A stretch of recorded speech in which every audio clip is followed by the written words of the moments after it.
오늘은 특별히 우리 마가복음 강의 첫 시간인데 서론 시간입니다. 서론은 굉장히 중요해요. 언젠가 제 친구가 이제 메일을 보내왔는데, 그 친구는 미국에서 이민 목회를 하는 친구예요. 그 박경리 씨가 쓴 토지라는 소설의 서문을 인용해서 메일에다가 한 문장으로 담았더라고요. 소멸되어지는 시간은 다가오는데 길이 보이질 않는다. 무슨 뜻일까요? 점점점 세월이 가고 시간은 지나가고 있는데, 인생이란 살면 살수록 정말 더 모르는 영역이 많아진다는 그런 심정과 의미겠죠. 우리 신앙생활도 그런 것 같습니다. 서문에 담긴 그 한마디가 그 전체 이야기를 사실 압축하고 있습니다. 오늘 마가복음 1장 1절도 보면 1장 1절 한 절 하다가 거의 끝이 날 것 같은데, 창세기 1장 1절보다 어떤 의미에서는 더 위대한 서문이라고 학자들이 얘기합니다. 자, 볼까요? 1장 1절 한번 같이 읽겠습니다. 시작. 하나님의 아들 예수 그리스도의 복음의 시작이라. 아멘. 이 한 절만 외우며 읽어도 가슴이 막 쿨렁쿨렁하지 않습니까? 하나님의 아들 예수 그리스도 복음의 시작이라. 아멘.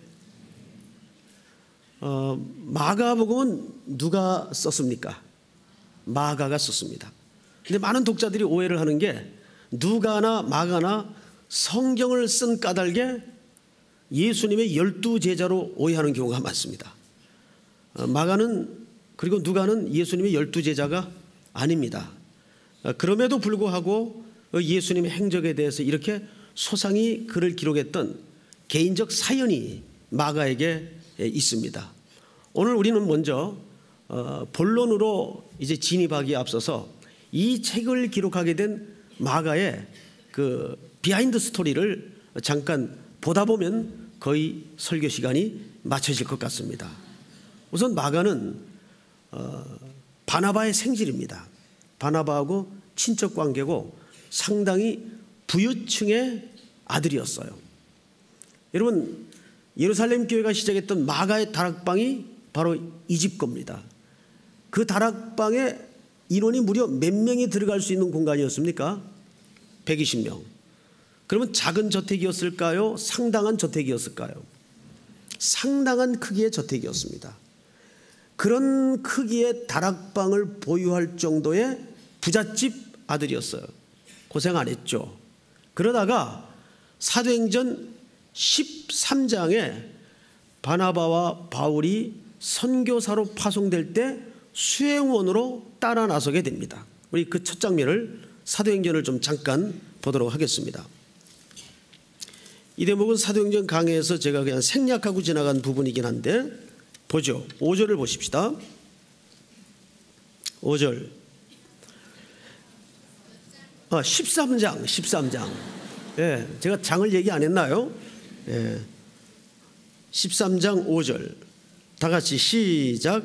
살라미에 이르러 하나님의 말씀을 유대인의 여러 해당에서 전하였세 요한을 수행원으로 두었더라. 요한이 이 두 선교사에 말하자면 수행원으로 아마 쫓아 나섰던 것 같아요. 생질이니까 바나바의 영향이 있었겠죠.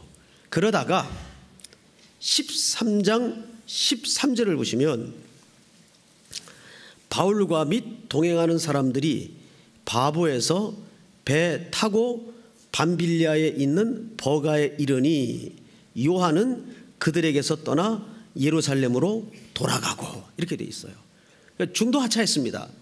왜냐하면 이 밤빌리아에 있는 버가에 이르니라는 말은 이 지역을 가려면 태백산맥을 넘어가야 돼요.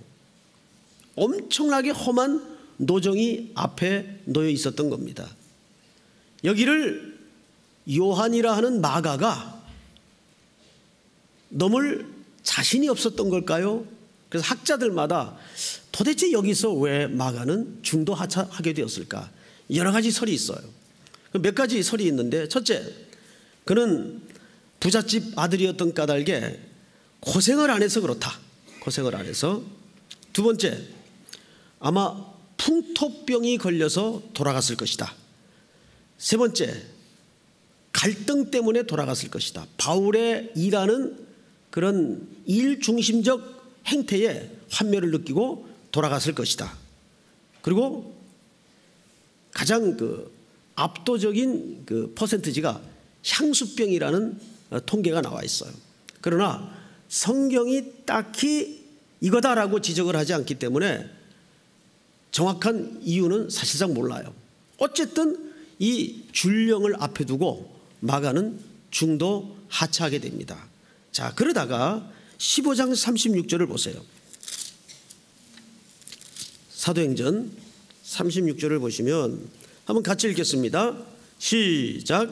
며칠 후에 바울이 바나바더러 말하되 우리가 주의 말씀을 전한 각 성으로 다시 가서 형제들이 어떠한가 방문하자 하고.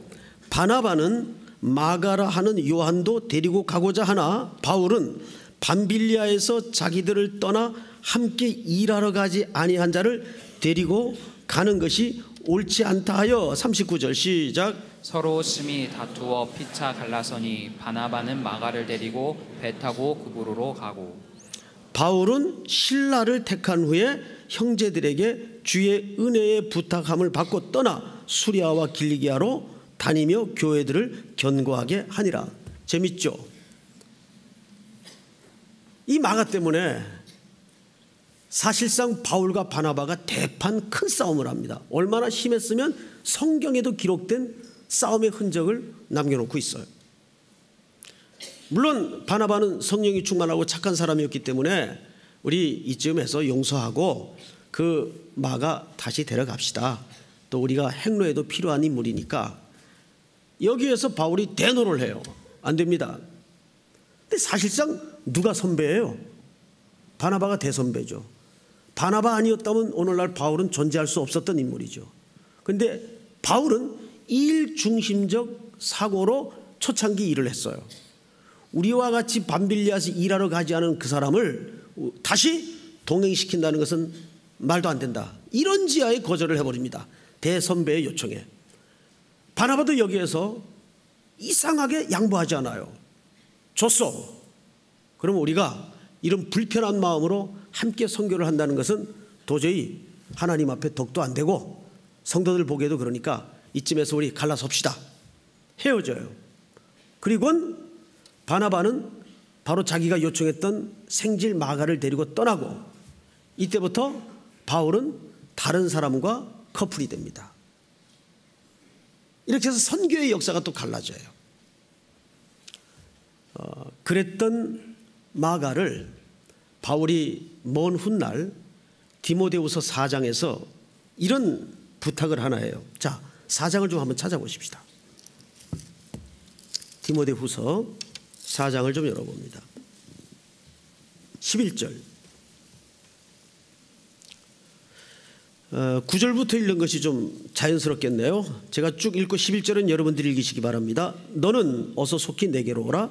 데마는 이 세상을 사랑하여 나를 버리고 데살로니가로 갔고 그레스게는 갈라디아로 디도는 달마디아로 갔고. 시작. 누가만 나와 함께 있느니라. 내가 올 때에 마가를 데리고 오라. 그가 나의 일에 유익하니라. 자, 세월이 한참 지나 이제 바울도 늙고 병들어 감옥에 가두어져 있어요. 이 자기 앞에 서서히 드리워지고 있는 이 마지막 그림자를 직감하고 그는 감옥에서 편지를 쓰는데 누가만 나와 함께 있다. 누가는 아시는 대로 의사죠. 그래서 병치레에 늘 일상을 매달고 있던 이 바울 곁에 누가는 같이 감옥살이를 하면서 그 고난을 겪어냅니다. 그런데 놀랍게도 여기에 편지에다가 누구를 데리고 오라 그럽니까? 마가를 데려오라. 근데 그냥 데려오라는 말이 아니라 그가 내게 어떠한 사람이라고요? 유익한 사람이다. 아, 이제 갈 때가 되니까 마음이 좀 부드러워졌나? 그랬을까요?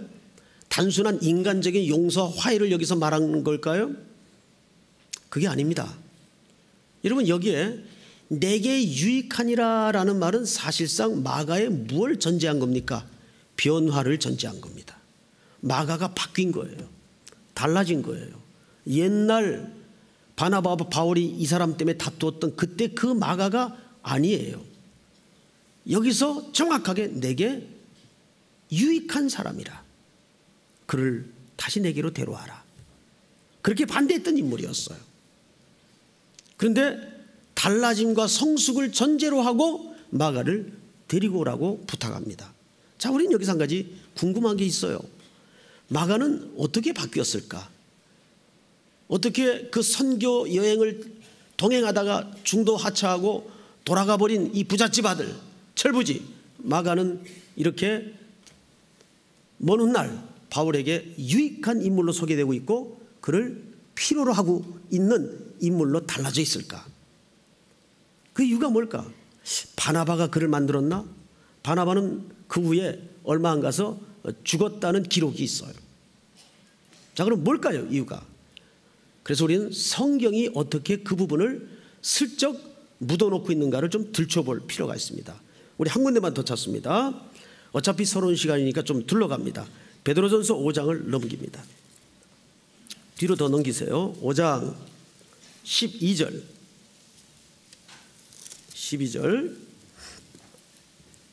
제가 좀 읽겠습니다. 내가 신실한 형제로 아는 실로아노로 말미암아 너희에게 간단히 써서 권하고 이것이 하나님의 참된 은혜임을 증언하노니 너희는 이 은혜에 굳게 서라. 택하심을 함께 받은 바벨론에 있는 교회가, 여기 바벨론에 있는 교회라는 말은 로마에 있는 교회가 그 뜻이에요. 그 당시 로마를 또 다른 말로는 바벨론이라고 얘기했습니다. 로마에 있는 교회가 너희에게 문안하고 내 아들 마가도 그리 하느니라. 여러분, 여기 지금 베드로가 마가를 뭐라고 부르고 있죠? 내 아들.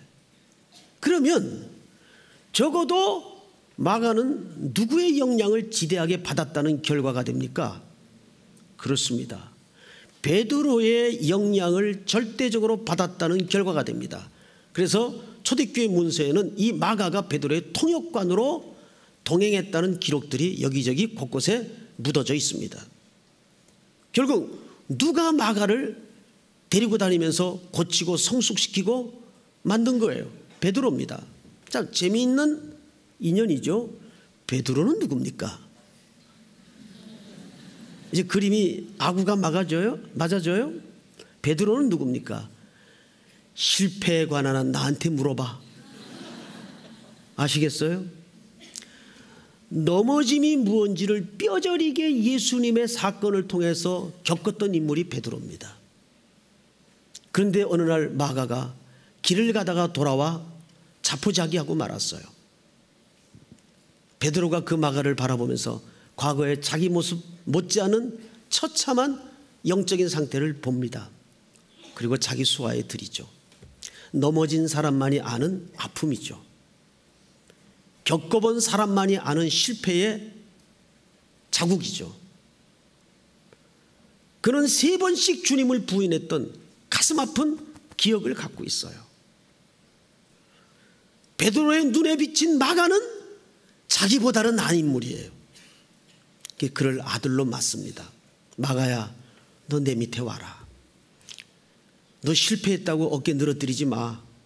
기죽을 거 없어. 너희 형님은 어땠는 줄 아니? 하면서 그 마가를 고쳐냅니다. 그래서 마가는 사실상 베드로의 영향력을 가장 많이 받아요. 그 증거가 뭔지 아세요? 마가복음 1장 1절을 다시 보세요. 다시 오늘 돌아갑니다. 마가복음 1장 1절. 1절만 다 같이 읽겠습니다. 시작. 하나님의 아들 예수 그리스도의 복음의 시작이라. 이것이 원문을 보면 정확하게 베드로의 관습적인 언어 스타일이에요. 베드로가 가장 유명하게 그리스도를 향해서 고백했던 고백 중에 하나가 뭡니까? 주는 그리스도시요 살아계신 하나님의 아들입니다. 이게 같은 문맥이에요. 하나님의 아들 예수 그리스도의 복음의 시작이라. 이게 베드로의 영향을 받은 필체입니다. 우린 여기서 복음이 갖는 그 용서와 화해와 사랑의 능력을, 복음의 능력을 이렇게 입체적으로 만날 수 있는 겁니다. 한때는 이 길이 너무 힘들어서 삐딱선을 탔던 마가지만은 지독한 실패를 누구보다도 평생의 가슴에 자국을 가지고 극복해냈던 베드로와의 만남을 통해서 마가는 유익한 사람으로 바뀌는 거예요. 그리고 오늘 이 위대한 사복음서 중에 가장 위대한 서신이 쓰여지지 않습니까? 이게 마가가 쓴 거예요. 자, 그런데 이 마가는 이 서신을 왜 쓰게 되었는가? 이 책을 쓸 때는 적어도 그 책을 왜 써야 되는가에 대한 목적이 굉장히 중요하겠죠. 때는 바야흐로 AD 64년. AD 64년은 우리 인류 역사 속에 유명한 사건이 하나 있었죠. 역사에 조금 관심을 가진 분들이면 금방 AD 64년이라는 이 숫자를 기억해낼 겁니다. 로마의 대화재입니다. 네로가 방화범이라는 소문이 로마 시내를 돌아다니기 시작했습니다. 로마가 전체 10구역이 있는데 그중에 3구역이 완전히 소멸되었어요. 화재로. 그러면 그게 보통 화재가 아니죠. 우리 서울 시내로 말하면 3개 구가 불바다가 된 겁니다. 그런데 이 화재가 시상이 떠오르지 않는 정신착락증에 시달리던 네로가 시상이 떠오르지 않는다고 해서 이거는 그냥 전에 내려오는 얘기예요. 불을 질렀다는 소문이 로마 시내에 돌아다니기 시작했습니다. 여기에 로마의 정권 잡은 자들이 위기를 느끼죠. 이러다가 때 아닌 반란이 일어나지 않을까 해서 여기에 반드시 희생양이 필요했습니다. 예수쟁이들에게 이 누명을 뒤집어 씌워라. 그래서 이때부터 어마어마한 검거의 열풍이 불기 시작합니다. 예수 믿는 것들은 다 잡아들여라. 그래서 원형 경기장에다 집어넣고 짐승의 가죽을 씌워서 짐승의 밥을 만들어버리고 아주 무시무시한 고문과 형벌이 이루어집니다. 그게 히브리서에 다 나오잖아요. 톱으로 켬을 당하며. 실제로 그런 끔찍한 고난이 예수 믿는 사람들에게 몰려들기 시작했습니다. 견딜 수 없는 폭풍우가 시작이 된 거예요. 점점 그리스도인들의 마음속에는 절망이 찾아오기 시작했습니다. 이제 끝이구나. 다 죽는구나. 우리에겐 희망이 없다. 정말 하나님은 살아계시는가? 그 아들 예수는 도대체 누구인가? 그래서 존 팀모라는 분이 마가복음에 관한 책을 하나 썼는데 그 첫 번째 제목이 도대체 그는 누구인가입니다. 도대체 그는 누구인가? 그렇게 모든 그리스도인들이 절망의 어깨를 늘어뜨리고 있을 때 어느 날 살금살금 소문 하나가 로마를 돌아다니기 시작했습니다. 조그만 소책자가 그리스도인들 사이에 손에서 손으로 입에서 입으로 전해지기 시작합니다. 그 책 읽어봤어? 아니 무슨 책? 마가복음. 할렐루야. 그때 그 절망에 놓였던 환란의 폭풍우 속에 있던 성도들에게 한 줄기 빛을 던져주었던 책이 마가복음이에요.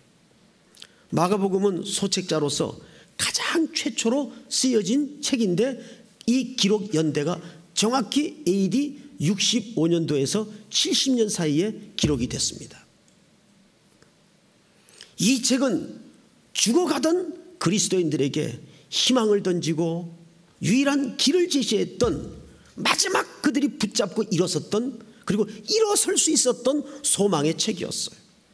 이 책은 그렇게 해서 성도들의 손에 손으로 입에서 입으로 그 고난 속에 고난을 겪고 있는 성도들에게 복음의 소식이 되어집니다. 바로 그 말이 하나님의 아들 예수 그리스도의 복음의 시작이라. 믿습니까? 이제 이 복음이 16장에 걸친 짧은 서신이지만 가장 많은 이야기를 사실은 담고 있어요. 그리고 이 복음의 첫머리의 인간은 세례 요한입니다.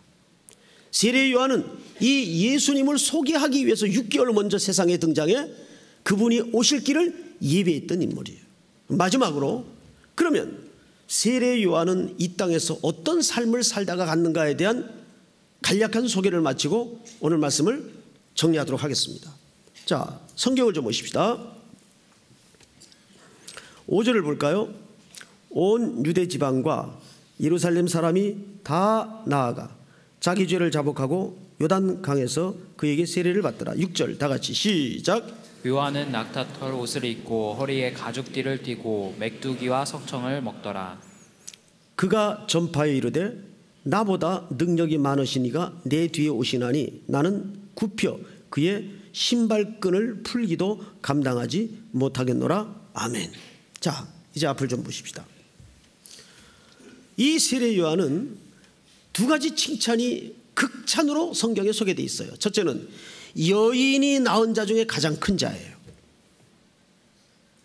그리고 두 번째로 예수 그리스도보다 6개월 먼저 이 땅에 오셔서 그리스도의 길을 예비한 자였습니다. 그의 삶은 세 가지로 특징할 수가 있는데, 첫째, 자기 소명이 뭔지를 알았어요. 가장 행복자가 뭐냐면 자기 소명이 뭔지를 알고 사는 사람이에요.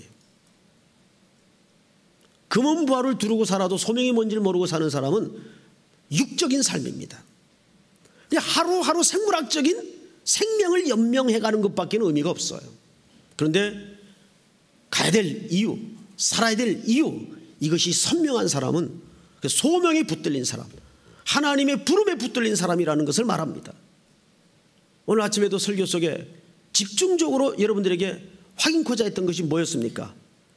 나는 내 인생을 하나님께로부터 맡은 자인가? 이 소명에 정말 눈 떴는가? 그런 의미에서 소명은 어느 특정인의 전유물이 아니에요. 적어도 그리스도인들이면 전부 소명자여야 맞습니다. 맞습니까? 그 소명자를 전도서에서는 뭐라 그랬죠? 청년이라고 말합니다. 히브리 말의 청년이라는 정의는 생물학적인 나이 기준을 가지고 청년이라고 말한 것이 아니에요. 그 청년이라는 히브리 말의 배경은 이렇습니다. 전쟁이 일어나죠. 그럼 국가에서 주로 어떤 연령대를 차출합니까? 젊은이들을 차출해요. 그래서 징병을 하죠. 이 개념에서 청년이란 단어가 만들어집니다. 국가의 목적을 따라 부름을 받은 존재란 뜻입니다. 그게 청년이에요. 그렇다면 나이가 젊어도 그 부름이 선명하지 않고 분명하지 않다면 청년 아니죠. 나이가 들었어도 그 부름이 분명한 사람이라면 평생 청년으로 사는 거예요. 믿습니까? 성경에서 청년의 개념은 한 번도, 단 한 번도 생물학적인 나이 기준으로 청년, 늙은이를 구분한 적이 없습니다. 부름이 있는가? 그 소명이 확실한가? 이거예요. 그런 의미에서 세례 요한은 청년으로 살았어요. 소명이 분명한 사람이었어요. 우리 삼일교회 모든 성도님들은, 또 우리 젊은이들은 땅끝까지 부르시는 주님의 그 선교적 소명 앞에 방관자가 되지 마십시오. 아멘. 청년으로 매일 응답하는 은혜가 있기를 축복합니다. 응답하라 1994. 아멘. 그게 맞는지는 모르겠지만 어쨌든 두 번째로 이 세례 요한의 가장 중요한 삶의 기초는 두 번째로 단순한 삶을 선택한 사람이에요. 단순한 삶. 성경을 좀 볼까요? 뭘 입었죠? 약대 털옷을 입었어요. 여러분, 약대 털옷이라 그러니까 오늘날처럼 무슨 비싼 무슨 밍크 코트 걸치고 다녔다 이런 걸로 알고 있는데 이런 그 말이 아니에요. 약대 털옷이라는 것은 그 당시 일반인들이 가장 쉽게 접근하여 구입할 수 있는 옷 종류 중에 하나를 말합니다. 그만큼 소박했다는 뜻이에요. 두 번째, 허리엔 뭘 두르고 다녔죠? 허리띠. 요즘 우리나라 남자들이 대개 한국 남자들은 복장이 비슷해요. 거의 양복. 뭐 양복이 좀 비싼 것도 있고 싼 것도 있겠지만은, 그런데 이 당시는 이 사람이 럭셔리한 사람이냐 좀 못 사는 사람이냐의 구분을 허리띠에 장식으로 표시를 했습니다. 장식. 남자들은 손목시계, 또 구두, 뭐 이런 걸로 좀 차별을 두나요? 뭐 전 잘 모르겠어요. 늘 검정 구두만 신고 다니기 때문에. 요즘은 이렇게 밤색 뾰족 구두가 유행이더군요. 우리 이익주 목사님이 늘 신고 다니는 구두인데, 그 나이에 그 구두를 신는다는 것은 상당한 용기가 필요합니다. 저도 시도를 지금 해볼까 그래요. 안 할게요. 제가 또 눈치 빨라요. 안 할게요. 절대 안 할게요. 무너지는 것도 한계가 있는 거지. 여기 허리띠라는 것은 그 당시에 사람들의 수준을 가장 확실하게 드러낼 수 있는 신체 액세서리예요. 근데 여기서 말하는 허리띠는 그냥 평범한 가죽끈을 얘기합니다. 실질적으로 그 가죽끈을 메고 다녔습니다. 세 번째로 뭘 먹었죠? 메뚜기를 먹어요. 메뚜기는 사실상 고단백질 곤충입니다. 메뚜기 먹어보셨나요? 저는 메뚜기를 어린 시절에 좀 먹었어요. 대구 살 때인데 아버님이 몇 번, 뭐 자주는 아니고 아주 어릴 때니까 노는 날 가끔 저를 데리고 그 들판에 푸대자루 같은 걸 들고 메뚜기를 그렇게 잡으러 다녔어요. 저를 데리고. 그래서 그 단편적인 광경이 제 기억 속에 남아 있습니다. 그래서 자루 한가득 메뚜기 잡아와 가지고 그걸 후라이팬에다가 막 볶아서 먹었어요. 그런데 안 커요. 크질 않았어요. 메뚜기 먹지 마세요. 키 안 큽니다.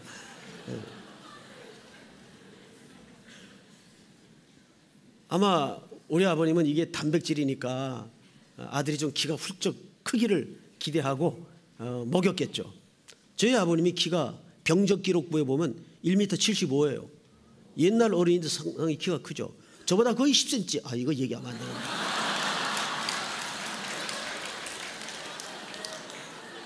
제가 아무 말 안 했어요 지금. 그러니까 굉장히 차이가 나죠. 그런데 이 구약 시대의 메뚜기는 당시 누가 먹는 음식인지 아십니까? 경제 활동이 불가능한 사람들이 먹는 음식이었어요. 다시요. 경제 활동이 불가능한 사람들이 먹는 음식이었어요. 오늘 식으로 얘기하면 밀가루 배급 같은 개념이었어요. 세례 요한이 그걸 먹고 살았어요. 마지막으로 석청, 꿀을 얘기합니다. 바위에 생성되는 꿀을 얘기합니다. 웬 꿀일까요? 여러분, 히브리 사람들이 식사 습관을 알면 이 부분도 별로 오해할 게 없어요. 우리는 보통 음식을 먹기 전에 디저트라는 걸 먹죠. 그런데 히브리 사람들은 음식을 먹고 나서 후저트를 먹습니다. 그게 항상 꿀인데 이 석청은 가장 가난한 이들이 먹는 뒤풀이 음식이에요. 이런 생활을 했습니다. 굉장히 검소하고 소박한 생활이죠. 보면 제가 어느 장로님 댁에 신방을 갔는데 오래전의 일입니다. 가구가 아무것도 없어요. 진짜 신기할 정도로 없어요. 그 흔한 소파 하나도 없어요. 아니, 장로님 집이 어떻게 이렇게 휑합니까? 그랬더니 이 장로님이 키가 나직한 분인데 아주 만만디예요. 행동도. 근데 이분이 하시는 말씀이, 목사님, 하나님 나라 갈 데가 가까운데 자꾸 사놔서 뭐합니까? 줄여야지. 이 집도 줄일 겁니다. 있는 살림도 다 정리해야죠. 그래서 갈 때는 탁 털고 가야 된대요. 그 말이 굉장히 인상 깊었어요. 그래, 우리는 이상하게 거꾸로 산다. 나이가 먹어갈수록 자꾸 뭐가 늘어나요. 뭐가 쌓아져요. 근데 사실 우리가 세례 요한이 살았던 삶의 원리를 쫓자면 어떻게 해야 맞습니까? 갈 때는 탁탁 털고 가는 거예요. 아무것도 안 남기고. 단순한 삶. 그래서 우리 삼일교회가 한번 이 스마트폰 금식데이 같은 걸 좀 만들어 봤으면 좋겠어요. 하루 정도는 꺼놓고. 지금 우리 가운데에도 이거 중독되어 있는 사람들이 많아요. 이게 오늘 청소년의 가장 심각한 문제라고 사회학자들이 얘기합니다. 우리는 너무 복잡한 이 사회적 메커니즘 속에서 거기에 빠져 있어요. 이젠 거기서 못 벗어나요. 그 구조 속에서. 그래서 세례 요한은 그 복잡한 궁궐이 화려한 도심을 떠나 빈들에 서 있었습니다. 그리고 이런 삶을 영위했습니다. 마지막으로 그는 5절을 볼까요? 5절 다 같이 읽겠습니다. 시작. 온 유대 지방과 예루살렘 사람이 다 나아가 자기 죄를 제복하고 요단강에서 그에게 세례를 받더라. 아멘. 이런 거예요. 예수님이 갑자기 돌아다니시다가 요 삼일교회 시관 옆에다가 예수님이 십자가 깃발을 꽂고 개척교회를 하셨어요. 그러면 여러분들이 B관 쪽으로 오시겠어요? C관 쪽으로 가시겠어요? C관 쪽으로 가죠. 아니 오리지널이 오셨는데 그분에 대한 소개를 하는 이쪽에 왜 오겠어요? 그래요, 안 그래요? 지금 세례 요한에게는 그런 풍경이 맞닥뜨려진 겁니다. 그런데 세례 요한을 보세요. 5절을 잘 보세요. 온 유대 지방과 예루살렘 사람이 다 나아가 자기 죄를 자복하고 요단강에서 그에게 세례를 받더라. 세례 요한은 지금 말하자면 뜨는 입장이에요. 이 시대에 모든 사람들이 추앙하는 스타가 돼 있어요. 그런데 이 사람이 누구를 소개하죠? 예수 그리스도. 코리덴붐 여사 아시죠? 2차 세계대전 때 가장 고통을 겪었던 여인 중에 하나죠. 전쟁이 끝나고 그는 독실한 크리스찬으로 여기저기 간증을 통해서 많은 불신자들을 하나님 앞에 돌아오게 합니다. 그 여인이 가는 곳마다 환호와 박수와 열광과 눈물과 회개와 돌아오는 역사가 있었어요. 그 광경을 흐뭇하게 바라보던 어느 목사님이 코리덴붐 여사에게 여사님 좀 웃으세요. 이 백성들의 환호에 즐겁지 않으세요? 기쁘지 않으세요? 그러자 그 여사가 딱 한마디를 했어요. 나귀가 주인 흉내내면 안 되죠. 나귀가 주인 흉내내면 안 되죠. 제가 짧지만 미국에서 목회할 때 쓰던 강대상이 있었습니다. 그 강대상은 제 전임인 원로 목사님이 쓰던 강대상입니다. 아주 소박한 작은 강대상이에요. 근데 그 강대상의 청중을 향해 이렇게 서면 이 앞줄에 영어로 이렇게 써 있어요. 백성들로 하여금 그리스도를 보게 하라. 아멘. 백성들로 하여금 그리스도를 보게 하라. 우리는 예수님 태우고 예루살렘으로 들어가는 나귀에 불과합니다. 그분이 영광을 받아야 돼요. 오늘 세례 요한은 세상의 박수와 세상의 갈채가 자기를 향해 쏟아지지만 그는 자기 위치를 정확히 알았어요. 나는 광야에 외치는 자라고도 얘기하지 않고 나는 광야에 외치는 자의 소리로다. 소리에 불과하다고 얘기했습니다. 믿습니까? 마지막으로 우리는 왜 하나님은 이 시대의 세례 요한을 쓰셨을까? 누가복음 3장을 살펴보고 마치도록 하겠습니다. 3장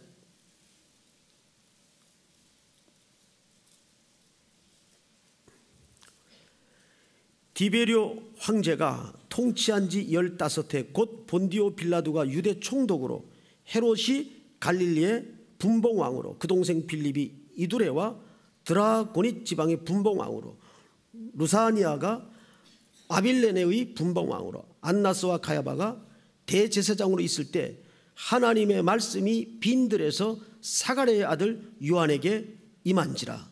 할렐루야. 자, 이게 뭘까요? 왜 요한을 설명하는데 황제가 등장을 하고 분봉왕이 등장을 하고 종교 대제사장들이 등장을 했을까요? 거기에 소망이 없었다는 얘기입니다. 화려한 궁궐에 도시화되어 있는 종교의 한복판에 하나님의 사람이 있지 않았다는 얘기예요. 빈들에 광야에 외치는 자의 소리와 같은 약대 털옷을 입고 최소한의 검소한 생활을 하는 가운데 이 세례 요한에게 하나님의 메시지가 임한 겁니다. 궁궐에 하나님의 말씀이 임하지 않았어요. 화려한 도성에 하나님의 말씀이 임하지 않았어요.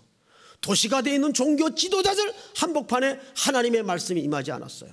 빈들에 서 있던 세례 요한에게. 우리 삼일교회는 매일매일 빈들이 되어가야 됩니다. 믿습니까? 매일매일 빈들이 되어가야 돼요. 세상은 간 곳 없고 주와 나만 보이는 빈들의 영성이 회복돼야 됩니다. 믿습니까? 이제 다음 시간부터 본격적으로 이 본론에 진입을 할 것입니다. 기대하시고 다음 주일 밤 다시 만날 것을 약속합니다. 다 일어나십시다. 주님 큰 영광 받으소서. 우리 찬양하죠.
지금은 우리 구주 예수 그리스도의 은혜와 하나님 아버지의 크신 사랑하심과 성령님의 교통하심이 오늘 종일토록 이곳에 모여 예배하며 교제하며 영광을 돌리고 다시 한번 이 땅의 소망은 살아계신 하나님의 아들 예수 그리스도임을 고백하여 한 주간도 그분 앞장세워 승리키로 작정하여 돌아가는 모든 3일의 성도들 머리 위에 그리고 복중의 생명까지 영원토록 함께 있을지어다. 아멘.